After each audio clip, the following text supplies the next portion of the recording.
केंद्रीय मंत्री अनुप्रिया पटेल के आरोप पर यूपी सरकार ने दिया जवाब। कहा, इंटरव्यू की प्रक्रिया कोडिंग पर आधारित है। अनुप्रिया पटेल ने लिखा था, इंटरव्यू वाली नियुक्तियों में एससी ओबीसी छात्रों की हो रही है अनदेखी। आज सीबीआई रिमांड खत्म होने के बाद केजरीवाल को राउज एवेन्यू कोर्ट में पेश किया गया। सीबीआई ने केजरीवाल की न्यायिक हिरासत की मांग की। सीएम केजरीवाल की गिरफ्तारी के विरोध में आज देश भर में आम आदमी पार्टी का प्रदर्शन। दिल्ली में बीजेपी दफ्तर का घेराव किया गया। कई राज्यों में विरोध प्रदर्शन किया जा रहा है। वहीं महाराष्ट्र में महाविकास अघाड़ी का विधानसभा के बाहर विरोध प्रदर्शन। राज्य सरकार पर 40% कमीशन लेने का आरोप लगाया। जेडीयू के कार्यकारी अध्यक्ष बने संजय झा।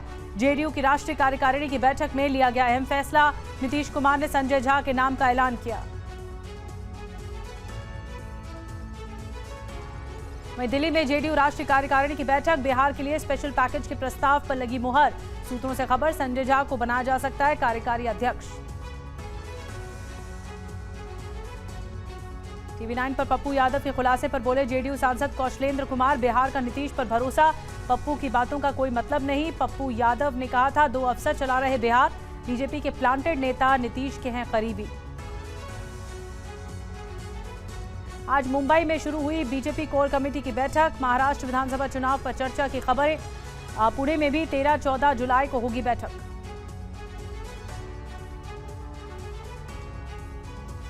सोनिया गांधी ने अपने लेख में इमरजेंसी के जिक्र पर सवाल उठाए हैं। कहा, ध्यान भटकाने के लिए स्पीकर ने इमरजेंसी की बात कही है।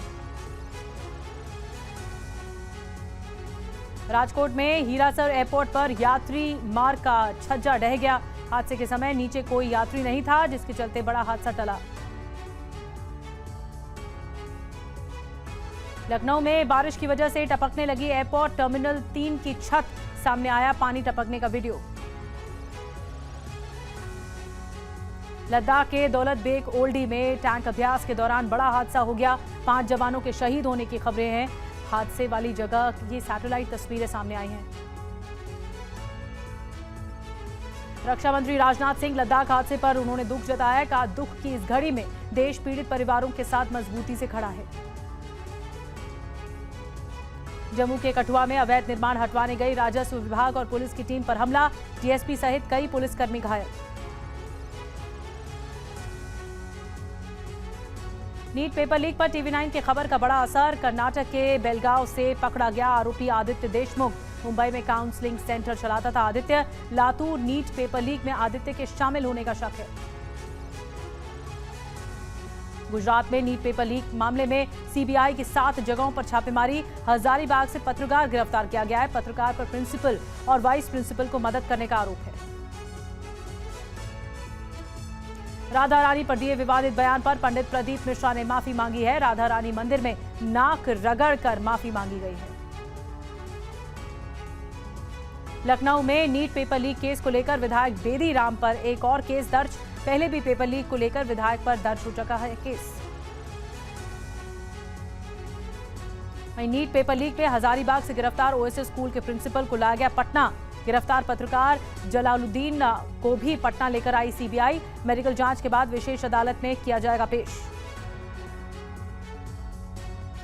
दिल्ली एम्स के न्यूरो सेंटर में सर्जरी शुरू। ट्रॉमा सेंटर से निकाला गया पानी। ऑपरेशन थिएटर का किया जा रहा है निरीक्षण। दिल्ली में कल की बारिश के बाद 9 ऑपरेशन थिएटर बंद किए गए थे। यूपी के पीलीभीत में 2 घंटे की बारिश के बाद भारी जलभराव हो गया। नालों की समय पर साफ सफाई नहीं होने के चलते जलभराव का आरोप। गाजियाबाद के इंद्रापुरम में सड़क हादसे का सीसीटीवी वीडियो सामने आया है। सड़क पर चलती युवती को कार ने मार दी टक्कर। औरंगाबाद में किसानों का प्रदर्शन। सड़कों पर दूध फेंककर विरोध जताया गया। दूध के दाम बढ़ाने की मांग। आज से शुरू हो चुकी है अमरनाथ यात्रा। पहलगाम बेस कैंप पर यात्रियों के मेडिकल सुविधा का इंतजाम। आज ही दर्शन करके बालटाल लौटेंगे श्रद्धालुओं का पहला जत्था। वहीं T20 फाइनल में आज भारत साउथ अफ्रीका के बीच मुकाबला है। मैच को लेकर जम्मू में सीआरपीएफ जवानों में जोश और उत्साह देखा गया। भारतीय टीम को दी शुभकामनाएं। बड़ी खबर यह कि कथावाचक प्रदीप मिश्रा ने माफी मांग ली है। प्रदीप मिश्रा ने नाक रगड़कर माफी मांगी है अपने बयान को लेकर। राधा रानी पर प्रदीप मिश्रा ने बयान दिया था और उसके बाद विवाद इतना बढ़ गया था कि पंचायत तक बैठाई गई। बरसाना के मंदिर पहुंचे प्रदीप मिश्रा, तस्वीरें आपके सामने हैं। इस तरह दंडात्मक तरीके से माफी मांगी गई है, नाक रगड़कर माफी मांगी गई है। कुछ दिनों पहले कथावाचक पंडित प्रदीप मिश्रा के प्रवचन के दौरान कही एक बात विवाद की वजह बनी और पंडित प्रदीप मिश्रा ने ये कहा कि राधा जी बरसाना नहीं, रावल गांव की रहने वाली थी। कथावाचक प्रदीप मिश्रा की इसी बात पर प्रेमानंद महाराज जी भड़क गए। प्रेमानंद महाराज जी ने प्रदीप मिश्रा पर टिप्पणी करते हुए कहा कि वो राधा रानी के बारे में कुछ भी नहीं जानते। विवाद जब बढ़ा तो उनसे माफी मांगने को कहा गया, पंचायत बैठाई गई और आज आखिरकार कथावाचक प्रदीप मिश्रा ने बरसाने में आकर नाक रगड़कर माफी मांगी है। और अब आपको दिखाते हैं राधा रानी के मंदिर में माफी मांगने के बाद प्रदीप मिश्रा ने क्या कहा। आज हमारी माता राधा रानी के चरणों में आज यहाँ पर आना हुआ और लाडली जी ने खुद इशारा कर बुलाया तो तुरंत यहाँ आना हुआ और राधा रानी जी के आज सुंदर दर्शन हुए और ब्रजवासियों के बीच में आना हुआ। मेरी वाणी से, मेरे शब्दों से जो भी चोट लगी हो उसके लिए मैं क्षमा चाहता हूँ। मेरी महारानी जी से, मेरी राधा रानी जी से, किशोरी जी से, लाडलू जी से क्षमा चाहता हूँ और ब्रजवासियों को भी मेरी वाणी से, मेरे शब्द से कोई ठेस पहुंची हो उनके भी चरणों में दंडवत कर प्रणाम कर क्षमा चाहता हूँ। और सभी मीडिया वालों से निवेदन है, सभी सोशल मीडिया वालों से निवेदन है कि किसी के लिए भी कोई अपशब्द ना कहे, राधे राधे कहे, हर हर महादेव कहे और सभी चाहे मृदुलकंठ शास्त्री जी हो चाहे अन्य शास्त्री जी हो, किसी के लिए भी कोई अपशब्द का प्रयोग या किसी भी तरह का कोई प्रयोग नहीं दिया जाए। तो प्रदीप मिश्रा को आपने सुना, उन्होंने कहा मैं अपने शब्दों के लिए माफी मांगता हूं, लेकिन इस तरह से दंडवत प्रणाम करते हुए, नाक रगड़ते हुए माफी मांगी जा रही है उनकी ओर से। ये तस्वीरें आप देख रहे हैं। प्रदीप मिश्रा ने कुछ दिनों पहले एक ऐसा बयान दिया जो विवादों का कारण बना और अब अपने बयान पर, अपने शब्दों को लेकर माफी मांगी गई है। राधा रानी से क्षमा चाहता हूं, ये कहा गया है प्रदीप मिश्रा की ओर से। और अब जरा आपको ग्राफिक्स के जरिए ये समझाते हैं आखिर क्यों पंडित प्रदीप मिश्रा को बरसाना पहुंचने की जरूरत पड़ी और उन्होंने ऐसा क्या कह दिया था जिसकी वजह से विवाद ने तूल पकड़ा। आपको बताते हैं पंडित प्रदीप मिश्रा ने क्यों मांगी है माफी। राधा जी बरसाना नहीं, रावल गांव की रहने वाली थी, ये बयान दिया था। राधा जी के पति का नाम अन्य घोष था। श्री कृष्ण की पत्नियों में राधा जी का नाम नहीं है। राधा जी की सास का नाम जटिला, ननद का नाम कुटिला था। राधा जी बरसाना की रहने वाली नहीं थी। तो ये प्रदीप मिश्रा की तरफ से बात कही गई थी और इन्हीं शब्दों को लेकर, अपने शब्दों को लेकर माफी मांगी गई है। सार्वजनिक तौर पर जब बरसाना पहुंचे तो इस तरह दंडवत प्रणाम करते हुए नाक रगड़कर, जमीन पर नाक रगड़कर माफी मांगी गई है। तस्वीरें आपको लगातार दिखा रहे हैं। जो विवादित बयान दिया था उसी बयान पर माफी मांगी गई है और कहा है कि राधा जी मुझे क्षमा करें। आपको 3 तस्वीरें हम दिखा रहे हैं। पहली तस्वीर में प्रदीप मिश्रा राधा रानी पर विवादित बयान दे रहे हैं। दूसरी तस्वीर में मथुरा में हुई महापंचायत की तस्वीरें हैं जिसमें माफी की मांग की गई थी कि प्रदीप मिश्रा को माफी मांगनी होगी सार्वजनिक तौर पर। वहीं तीसरी तस्वीर आज आई जब प्रदीप मिश्रा इस तरह माफी मांगते हुए नजर आए हैं। और शिवांग हमारे साथ ज्यादा जानकारी के साथ जुड़ रहे हैं। शिवांग, ये तस्वीरें हम दिखा रहे हैं दर्शकों को, लेकिन एक पंचायत भी बिठाई गई थी जो इस बात का लगातार दबाव बना रही थी कि प्रदीप मिश्रा को अपने शब्दों के लिए माफी मांगनी चाहिए और अब उन्होंने दंडवत माफी मांगी। बिल्कुल निधि, देखिए इसी सोमवार को एक महापंचायत बुलाई गई थी बरसाना में और वहाँ पे साधु संत समाज जो है वो वहाँ पे पहुँचे थे और हज़ारों की संख्या में लोग एकत्रित हुए थे और अंत में ये फैसला लिया गया था कि जो प्रदीप मिश्रा हैं, जो कथावाचक भी हैं, उनको माफ़ी मांगनी होगी और नाक रगड़ के माफ़ी मांगनी होगी और बरसाना उनको आना होगा।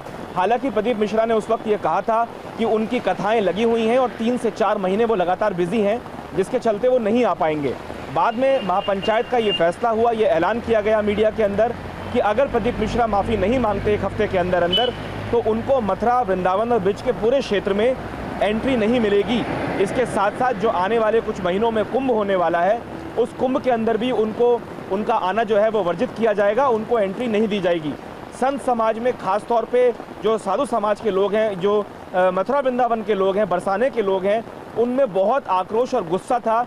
मैं खुद इस महापंचायत को कवर करने के लिए वहां गया था और वहां पे हमने देखा था कि किस तरीके से हज़ारों की तादाद में लोग एकत्रित होकर प्रदीप मिश्रा मुर्दाबाद के नारे लगा रहे थे। ऐसे में ये मामला ज़्यादा तूल ना पकड़े, कोई FIR दर्ज ना हो, क्योंकि इसका दूसरा पहलू ये भी था कि संत समाज ने ये कहा था कि 1 हफ्ते के अंदर अंदर अगर प्रदीप मिश्रा ने माफ़ी नहीं मांगी तो उनके खिलाफ FIR दर्ज कराने का काम संत समाज करेगा, न केवल मथुरा वृंदावन में बल्कि अलग अलग इलाकों में। तो ऐसे में अपनी मुश्किलों को कम करते हुए नजर आ रहे हैं प्रदीप मिश्रा, जिन्होंने कई तरह के कमेंट किए थे जिनके ऊपर संत समाज को आपत्ति थी, जिनके ऊपर प्रेमानंद महाराज को आपत्ति थी। तो ऐसे में अब कहीं ना कहीं साधु समाज को ये निश्चिंत डेफिनेटली होंगे कि प्रदीप मिश्रा ने माफ़ी मांग ली है। जो मांग थी कि राधा रानी के मंदिर में पहुंचकर नाक रगड़ के माफ़ी मांगी जाए, मीडिया के जरिए बताया जाए कि उन्होंने माफ़ी मांगी है, सोशल मीडिया प्लेटफॉर्म पे और व्यासपीठ से ये कहा जाए कि मुझसे जो बात निकली, जो मेरे मुख से बात निकली वो गलत थी और मैं अपनी जो वाणी है उसके लिए खेद प्रकट करता हूं। अब ये तस्वीरें देखिए, ये माफी मांगने वाली तस्वीरें हैं प्रदीप मिश्रा की, कथावाचक प्रदीप मिश्रा।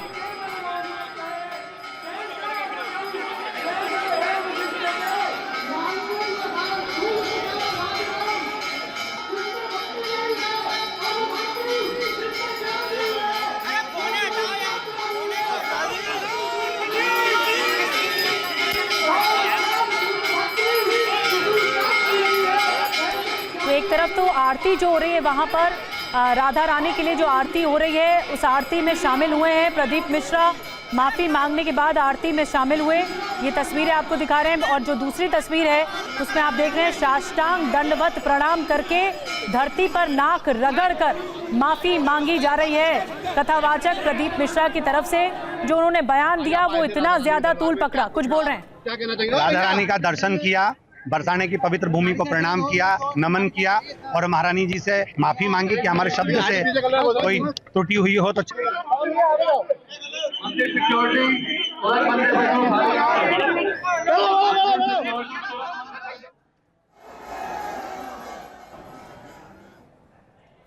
तो आखिरकार प्रदीप मिश्रा ने माफी मांग ली। आगे बढ़ते हैं, अगली खबर अरविंद केजरीवाल से जुड़ी हुई। अरविंद केजरीवाल की कोर्ट में पेशी, कुछ देर में न्यायिक हिरासत पर फैसला कोर्ट को लेना है। कोर्ट ने केजरीवाल की 2 मांगे मानी है। ऑर्डर लिखने तक परिवार से मिलने की इजाजत है। मेडिकल ग्राउंड पर मिली छूट जारी रहेगी। जो मेडिकल ग्राउंड्स को लेकर छूट मिल रही थी सीएम अरविंद केजरीवाल को, वो जारी रहेगी और परिवार वालों से मुलाकात भी जारी रहेगी, उसकी इजाजत रहेगी। जितेंद्र और ज्यादा जानकारी दे रहे हैं। जितेंद्र, न्यायिक हिरासत की मांग की गई सीबीआई की ओर से, क्या कुछ आज कोर्ट में दलीलें रखी गई इस मामले में? जी बिल्कुल निजी, देखिए 3 दिन की सीबीआई रिमांड के बाद आज अरविंद केजरीवाल को कोर्ट में पेश किया गया राउज एवेन्यू में सीबीआई की स्पेशल कोर्ट के सामने, जहां पर सीबीआई ने अरविंद केजरीवाल को न्यायिक हिरासत में भेजने की मांग की, यानी कि वापस तिहाड़ जेल भेजने की मांग की। इसके अलावा जो अरविंद केजरीवाल के वकील थे उनका साफ तौर पर कहना था कि वो सीबीआई की इस मांग के खिलाफ एक पेटिशन, एक याचिका दायर करना चाहते हैं, एप्लीकेशन देना चाहते हैं, जिस पर जज ने विरोध किया। जज का कहना था कि अगर इस तरीके की सूरत जज के सामने आती है, तो इस तरीके की स्थिति आती है तो जज के पास सीधा जेसी भेजने का आरोपी को एक ही प्रावधान होता है। तो फिलहाल कोर्ट के अंदर जिरह चली। उसके बाद जो अरविंद केजरीवाल के वकील थे उनका साफ तौर पर कहना था कि वो 2 मांगे रखना चाहते हैं अदालत के सामने, जिसमें पहली मांग उनकी ये थी कि अरविंद केजरीवाल को उनके परिवार से कोर्ट रूम के अंदर ही, जिस वक्त जज अपना ऑर्डर लिख रहे हो उस वक्त 10 से 15 मिनट परिवार से बातचीत करने का मौका दिया जाए। इसके अलावा जिस वक्त वो ईडी की कस्टडी में थे, जेसी में थे, उस दौरान जो उनको मेडिकल ग्राउंड पर, यानी कि जो दवाइयां वगैरह उनको कोर्ट ने आदेश दिया था जेल में लेने के लिए, वही मेडिकल ग्राउंड उनको यहाँ पर अलाउ कर दी जाए। तो ये 2 मांग रखी है जिनको कोर्ट की तरफ से मान लिया गया है। कुछ देर बाद अब जो आज की सुनवाई हुई है, अरविंद केजरीवाल को जो जेसी भेजने को लेकर सीबीआई ने अपनी एप्लीकेशन लगाई है, उसको लेकर जज अपना जो ऑर्डर है वो सुनाएंगे। जी बहुत बहुत धन्यवाद जितेंद्र, नजर बना के रखिए। तो कुछ देर में फैसला आना है कोर्ट का न्यायिक हिरासत पर, क्योंकि सीबीआई अब चाहती है कि अरविंद केजरीवाल वापस न्यायिक हिरासत में तिहाड़ जेल जाए। अब देखना होगा कोर्ट का फैसला क्या होता है। बहरहाल बात वॉर जोन की कर लेते हैं। कुछ घंटे में इजराइल लेबनान पर बड़ा हमला कर सकता है। उधर अमेरिका और रूस के बीच भी तनाव बढ़ चुका है। दोनों खबरें विस्तार से आपको दिखाएंगे, लेकिन आइए शुरुआत करते हैं टॉप वॉर जोन की टॉप 10 खबरों के साथ। पहली बड़ी ब्रेकिंग न्यूज जल्दी से आपको बता दें। ओडेसा में रूस की मिसाइल स्ट्राइक, इस्कंदर मिसाइल से हमला किया गया। यूक्रेन के सरफेस टू एयर मिसाइल ध्वस्त।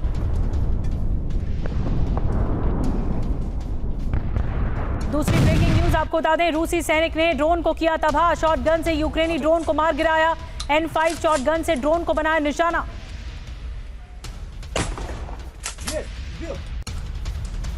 इस वक्त की तीसरी बड़ी ब्रेकिंग न्यूज आपको बता दें, युगलेदर में रूसी टैंकों का कहर बरपा है।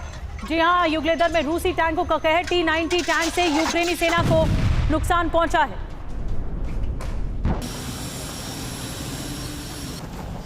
इस वक्त की चौथी ब्रेकिंग न्यूज, रूस ने ब्रैडली टैंक को कब्जे में लिया। युद्ध के दौरान यूक्रेनी सैनिक छोड़कर भागे। यूक्रेन को अमेरिका से मिले हैं ब्रैडली। इस वक्त की पांचवी बड़ी खबर, पूर्वी गाजा में इजराइल की बमबारी। शुजैया शहर को बनाया निशाना। बमबारी के बाद मची भगदड़। इस वक्त की छठी बड़ी खबर आपको बता दें, इजरायली आक्रामकता पर ईरान नाराज है। ईरानी मिशन ने यूएन में दी चेतावनी। ईरान ने कहा सभी विकल्प खुले हैं। ये युद्ध विनाश का युद्ध होगा, ये ईरान ने कहा है। इस वक्त की सातवीं ब्रेकिंग न्यूज, अल शुजाया इलाके में भीषण जंग चल रही है। आईडीएफ ने हमास ठिकानों पर बमबारी की है। आईडीएफ के हमले में कई लड़ाकों के मारे जाने की आशंका है।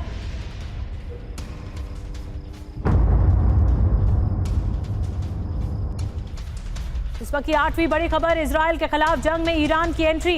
इराक के जिहादी ग्रुप को मिलिट्री ट्रेनिंग। ईरान के सेना के अफसर दे रहे हैं ट्रेनिंग। हिजबुल्लाह के लिए जंग लड़ेंगे लड़ाके। ईरान ने प्रॉक्सी ग्रुप को जंग में उतारने का ऐलान किया है।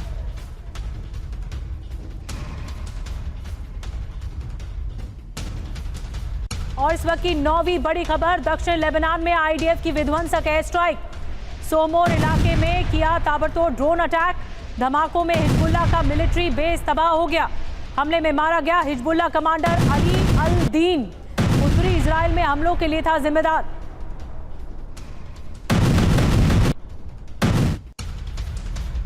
और आज की 10वीं बड़ी वॉर ब्रेकिंग, खार्किव में यूक्रेन को बहुत बड़ी चोट लगी है। रूस की आर्टिलरी यूनिट का हमले में यूक्रेन का कमांड पोस्ट तबाह हो गया। रूसी सेना के हमले का वीडियो भी सामने आया है।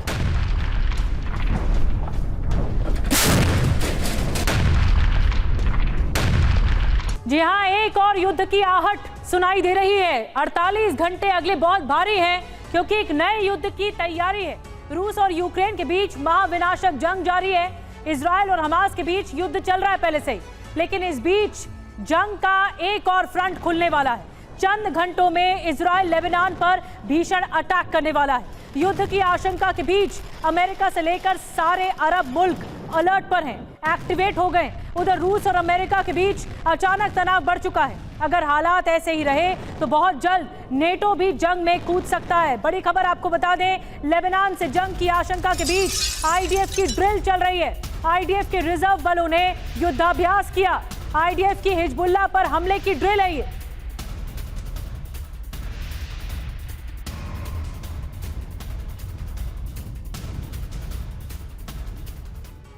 और इस वक्त की एक और बड़ी खबर आपको बता दें, जो कि सबसे बड़ी आशंका है। इजराइल लेबनान के बीच भीषण युद्ध के संकेत मिल गए हैं। इजराइल ने लेबनान बॉर्डर पर सेना भेज दी है। आर्टिलरी और बख्तरबंद टुकड़ियां भेजी गई हैं। गाजा से लेबनान की तरफ आईडीएफ का मूवमेंट नजर आ रहा है। किसी भी वक्त लेबनान पर बड़ा हमला हो सकता है, इसका डाउट और इसकी आशंका नजर आ रही है। तो गाजा से लेबनान की तरफ ये आईडीएफ का मूवमेंट आप देख रहे हैं। एक तरफ ड्रिल चल रही है इजराइल की, तो दूसरी तरफ ये मूवमेंट भी नजर आ रहा है। आखिर इसमें सच्चाई क्या है और क्या वाकई 48 घंटे भारी हैं? क्या इजराइल लेबनान पर अटैक करने वाला है? आइए कुछ और डिटेल में आपको जानकारी देते हैं। और संधि के दरवाजे बंद हैं। इजराइल लेबनान 100% यहां पर जंग दिख रही है। अमेरिका से रिपोर्ट, नेतन्याहू, योव गैलेंट। आप देखिए अमेरिका से क्या रिपोर्ट आई। लेबनान पर किसी भी वक्त हमला हो सकता है। लेबनान बॉर्डर पर सेना भेजी गई है, ये नेतन्याहू कह रहे हैं। माफ कीजिए, योव गैलेंट क्या कह रहे हैं? लेबनान को पाषाण युग में पहुंचाएंगे, ये योव गैलेंट कह रहे हैं। तो ये तीन बड़े मोर्चे आप देख रहे हैं। अब आप देख रहे हैं एक तरफ इजराइल और दूसरी तरफ लेबनान। आईडीएफ ने चारों तरफ से घेर लिया है। वहीं लेबनान में इजराइल पर लगातार लेबनान से हमले किए जा रहे हैं। तो ये दो मोर्चे हैं, लेबनान में एयर स्ट्राइक की इजराइल ने, तो वहीं लेबनान की तरफ से कई इलाकों में आग तक लग गई है।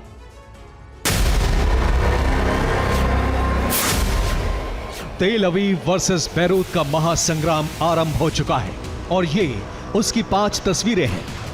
लेबनान सीमा पर इजरायली सेना ग्राउंड ऑपरेशन के लिए तैयार है।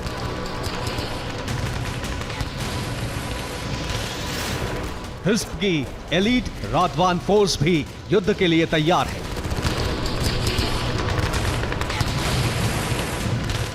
लेकिन साथ ही इजराइल पर हिजबुल्लाह के हमले भी जारी हैं।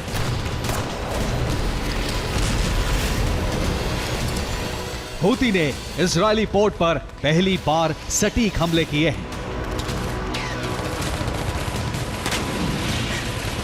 और युद्ध के डर से अमेरिका ने अपने नागरिकों को लेबनान से निकालने के लिए मिलिट्री ऑपरेशन शुरू कर दिया है।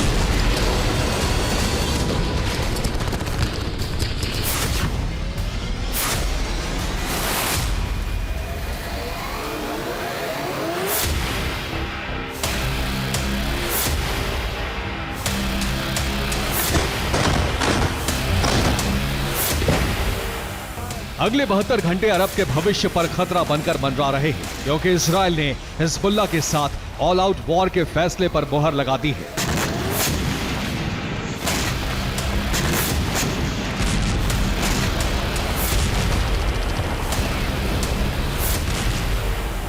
इजराइल वर्सेस प्रॉक्सी एक्सिस यानी प्रॉक्सी संगठनों की सीधी जंग इजराइल से छिड़ने वाली है, जिसके संकेत इन बयानों से मिल रहे हैं। इजरायली रक्षा मंत्री योव गैलेंट ने कहा है कि इजराइल लेबनान को पाषाण युग में पहुंचा देगा। इजराइल के प्रधानमंत्री नेतन्याहू ने कहा है कि राफा से जवान लेबनान के लिए रवाना हो चुके हैं। ईरान ने कहा है कि लेबनान पर हमला हुआ तो पूरा अरब धधक उठेगा। अमेरिका ने कहा है कि लेबनान ग्राउंड ऑपरेशन से इजराइल ईरान युद्ध शुरू हो जाएगा।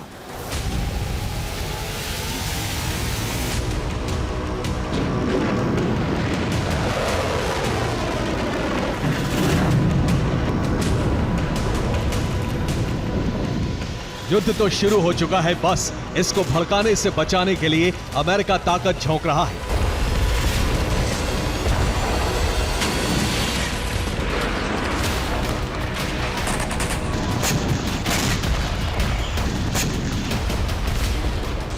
लेकिन ये कोशिशें नाकाम होती नजर आ रही हैं, क्योंकि इजराइल और हिजबुल्लाह के बीच वार पलटवार जारी है।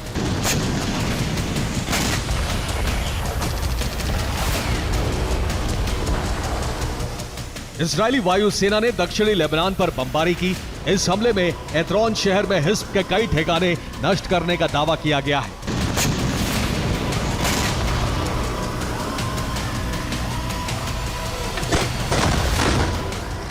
आईडीएफ की आर्टिलरी ब्रिगेड ने लेबनान बॉर्डर पर हिजबुल्लाह की एक चौकी पर हमला करके कई लड़ाकों को मार डाला। दक्षिणी लेबनान पर आईडीएफ ने हमले करके बड़े इलाके को धुआं धुआं कर दिया। दक्षिणी लेबनान में हिजबुल्लाह ठिकाने पर इजरायली सेना ने बमबारी की।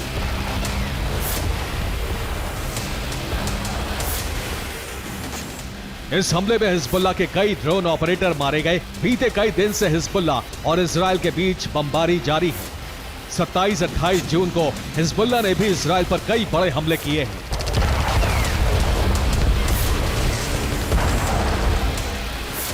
हिजबुल्लाह ने उत्तरी इजरायल के कई शहरों पर रॉकेटों की बरसात की। रिपोर्ट है कि 7 मिनट में हिजबुल्लाह ने 40 से ज्यादा रॉकेट हमले किए हैं। उत्तरी क्षेत्र में तैनात इजरायल के आयरन डोम डिफेंस सिस्टम ने हिजबुल्लाह के कई रॉकेट हवा में ही नष्ट कर दिए।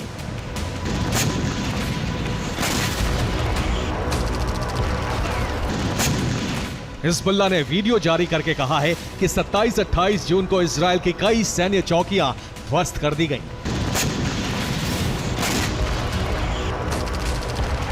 हिजबुल्लाह के बम और रॉकेट हमलों से उत्तरी इजरायल के कई इलाकों में आग लगी हुई है।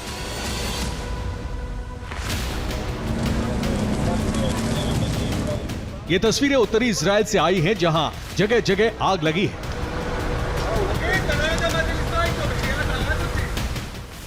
हिजबुल्लाह के हमलों से उत्तरी इजराइल में 150 नागरिकों की मौत हो चुकी है। 15,000 से ज्यादा इजरायली नागरिक हमलों में घायल हो चुके हैं।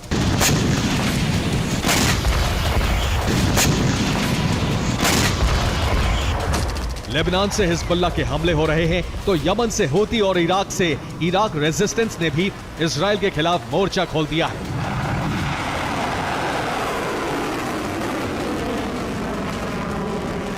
हूती ने 27 जून को इजराइल की जमीन पर हमला करके उसके कई जहाज ध्वस्त किए हैं।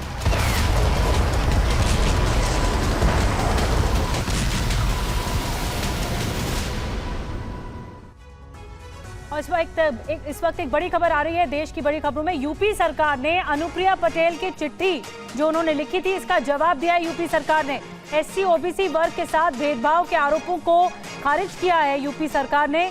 इंटरव्यूअर नॉट सूटेबल नहीं लिखते, ये कहा है यूपी सरकार ने अपनी दलील में। इंटरव्यू के न्यूनतम अंक आयोग से निर्धारित होते हैं, ये भी यूपी सरकार ने उनकी चिट्ठी का जवाब देते हुए कहा है। आरक्षित अभ्यर्थी नहीं मिलने पर सीटों में बदलाव नहीं होता है, तो जो रिजर्व कैंडिडेट नहीं तो भी बदलाव नहीं, इस तरह की बात जो बात कही गई अनुप्रिया के आरोपों पर योगी सरकार ने जवाब दिया है।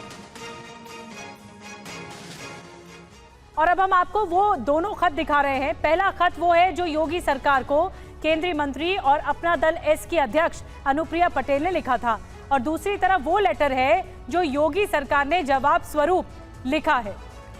तो हम आपको दोनों लेटर दिखा रहे हैं जिसमें नियुक्तियों को लेकर एससी एसटी ओबीसी में नियुक्तियों को लेकर सवाल उठाए गए थे, और इस बारे में जो इंटरव्यू वाली जो नौकरियों पर यूपी में लेटर वॉर किस तरह से छिड़ गया है, ये अब हम आपको दिखा रहे हैं। इंटरव्यू वाली नौकरियों पर यूपी में लेटर वॉर छिड़ गया है। जी हाँ, अब हम आपको दोनों लेटर बताते हैं। अनुप्रिया पटेल का जो आरोप है वो क्या है? सिर्फ इंटरव्यू वाली नियुक्तियों में एससी ओबीसी की अनदेखी, ये आरोप लगाया। तो योगी सरकार ने जवाब दिया, नौकरियों की साक्षात्कार प्रक्रिया कोडिंग आधारित होती है, ये कहा गया। आगे अनुप्रिया पटेल का जो आरोप था वो ये कि एससी ओबीसी कोटे वाले पद सामान्य श्रेणी में डाले जा रहे हैं, ये कहा, जनरल कैटेगरी में डाले जा रहे हैं। तो योगी सरकार ने जवाब दिया, अभ्यर्थी का व्यक्तिगत विवरण इंटरव्यू के सामने नहीं होता है, ये कहा जवाब में। इंटरव्यू से मिलने वाली नौकरी में अनरिजर्व किए जा रहे हैं पद। तो योगी सरकार ने कहा कि इंटरव्यू लेने वाली टीम नॉट सूटेबल नहीं लिखती है। एक एक पॉइंट का एक एक जवाब दिया गया। योग्य ओबीसी एससी कैंडिडेट न मिलने पर ऐसा किया जा रहा है। तो योगी सरकार ने जवाब दिया, साक्षात्कार परिषद ग्रेडिंग देती है और जिसके आधार पर ही नंबरिंग होती है, नंबर्स मिलते हैं। नॉट फाउंड सूटेबल बताकर सामान्य कैंडिडेट की भर्ती की जा रही है, ये आरोप लगाया। तो योगी सरकार ने जवाब दिया अपने लेटर में, साक्षात्कार के लिए न्यूनतम अंक आयोग से निर्धारित होते हैं। तो ये दोनों लेटर्स हमने आपको दिखाए हैं। हमारे रोविंग एडिटर पंकज झा इस वक्त हमारे साथ जुड़े हैं।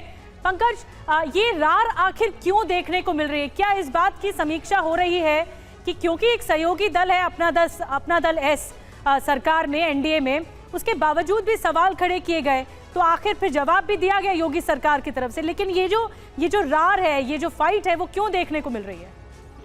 देखिए, अभी जो लोकसभा चुनाव में जो एनडीए का यूपी में प्रदर्शन खराब रहा और खास तौर से सबको लग रहा है कि उसका बेस वोट छिटक गया बहुत कुछ, उसी में से अपना दल को भी लग रहा है। और जिस वक्त मैं आपसे बात कर रहा हूं उसी वक्त कल केंद्रीय मंत्री और अपना दल की अध्यक्ष अनुप्रिया पटेल ने योगी आदित्यनाथ जो सीएम, उनको चिट्ठी लिखी थी 2 पन्नों की, और आज ठीक 24 घंटे बाद पूरे विभागों से ब्यौरा लिया गया सीएम ऑफिस की तरफ से, और बिंदुवार जो 4-5 बड़े सवाल उठाए गए थे उन सभी सवालों का जवाब दिया गया। ये मामला पूरी तरीके से अगर हम देखें तो राजनीतिक है। आज जब हम दूसरे सहयोगी दल जो निषाद पार्टी के अध्यक्ष संजय निषाद से बात कर रहे थे, उन्होंने भी इस मुद्दे पर सहमति जताई और कहा कि आरक्षण के जिसको आरक्षण मिलना चाहिए उसके बदले में सामान्य श्रेणी के लोगों को आरक्षण का फायदा नहीं मिलना चाहिए। आज योगी सरकार की तरफ से पूरा ब्यौरा दिया गया है कि ऐसा एक भी एग्जाम्पल नहीं हुआ। उन्होंने विश्वविद्यालयों की बात की और साथ ही जो तमाम आयोग हैं उनमें जो भर्ती होती है, इंटरव्यू के आधार पर नौकरी दी जाती है, उसका भी ब्यौरा दिया गया। इसको आप कह सकते हैं कि यूपी में लोकसभा चुनाव के खराब प्रदर्शन के बाद से साइड इफेक्ट के तौर पर इसे हम इसे समझा जा सकता है। बिल्कुल, बहुत बहुत धन्यवाद पंकज ये समझाने के लिए कि किस तरह से लोकसभा चुनाव के बाद जो यूपी में हार हुई उसके साइड इफेक्ट्स के तौर पर ये तकरार भी देखने को मिल रही है। बहरहाल आगे बढ़ते हैं। AIMIM चीफ असदुद्दीन ओवैसी के घर कालिक पोतने का एक और वीडियो आ गया है। 27 जून को 2 बार पोती गई थी कालिक। शाम 7 बजे पहले हरीश ने नेम प्लेट पर पोती थी कालिक, जो बताया जा रहा है जिस पर आरोप है, और दूसरे ग्रुप ने स्टैंड विद इजराइल का पोस्टर लगाया। पुलिस ने दूसरे मामले में भी FIR दर्ज कर ली है। गुरुग्राम का रहने वाला है हरीश। ये देखिए कालिक पोतते हुए जो तस्वीर है और फिर जो फिलिस्तीन का झंडा लगाते हुए तस्वीर सामने आई है। तो ये मामला तूल पकड़ता जा रहा है और असदुद्दीन ओवैसी के घर पर जो नेम प्लेट पर कालिक पोती गई और जिस तरह से झंडा लगाया गया, ये वीडियो आ चुका है इसका। और जिस शख्स ने कालिक पोती, उसने वीडियो बनाकर क्या कहा आपको सुनवाते हैं। भाइयों, मैं हूं आपका भाई हरीश, बजरंग दल जिला संयोजक।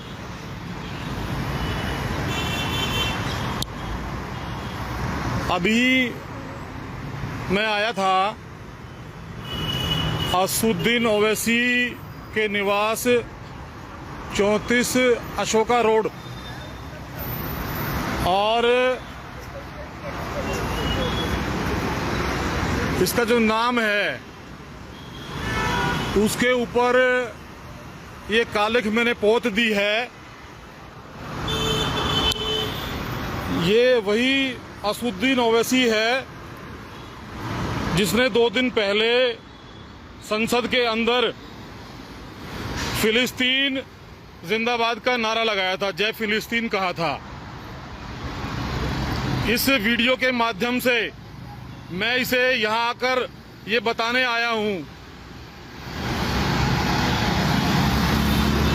कि 100 करोड़ सनातनी अब जो है जाग चुका है। अब देश में तुम्हें हम दूसरा जिंदा नहीं बनने देंगे। आप सुन रहे थे इस हरीश को, जो आरोपी है जिसने कालिक पोती नेम प्लेट पर असदुद्दीन ओवैसी के। जितेंद्र शर्मा और ज्यादा जानकारी दे रहे हैं। जितेंद्र, इस मामले में पुलिस ने FIR दर्ज की है, इसका बयान भी हम सुनवा रहे हैं आरोपी का, जो कह रहा है खुद को कि वो बजरंग दल से जुड़ा हुआ है। पुलिस क्या कह रही है इस मामले में, क्या एक्शन है? जी बिल्कुल, देखिए पुलिस ने FIR दर्ज कर ली है इस मामले में भी, और पुलिस मामले की तफ्तीश हुई। दरअसल 27 जून की एक घटना है। शाम 7 बजे के करीब सबसे पहले गुरुग्राम का रहने वाला हरीश, जो कि खुद को बजरंग दल से जुड़ा हुआ बता रहा है, ये असदुद्दीन ओवैसी घर पहुंचते हैं और उसके बाद वहां पर बाकायदा एक पोस्टर वहां पर लगाया जाता है और नारेबाजी करके अपने एक वीडियो रिकॉर्ड करके वहां से फरार हो जाता है।